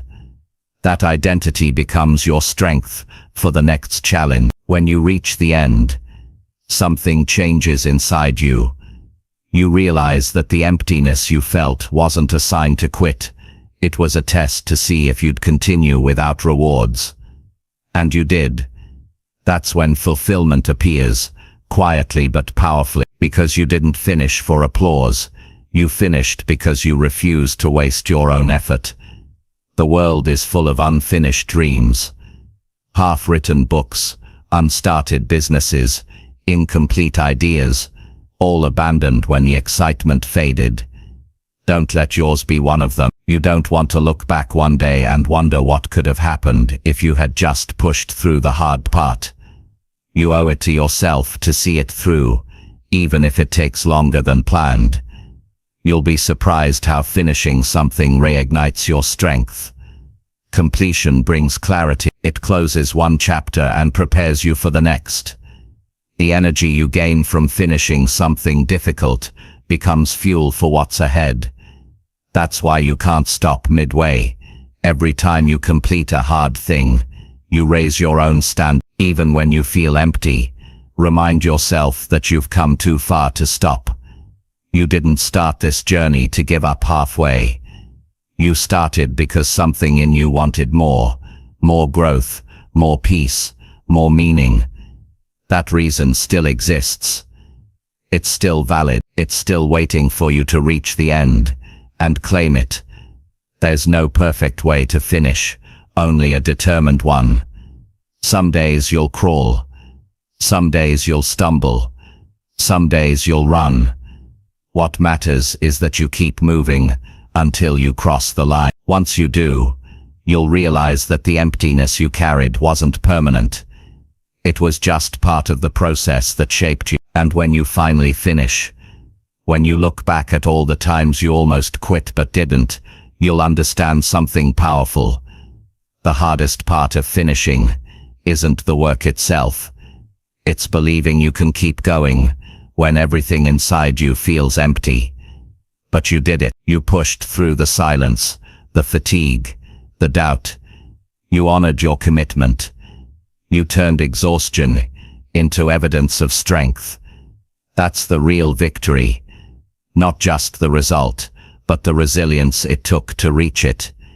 You'll walk away different, stronger, wiser, calmer, because now you know that even when life drains you, even when your motivation fades, you can still finish what you started.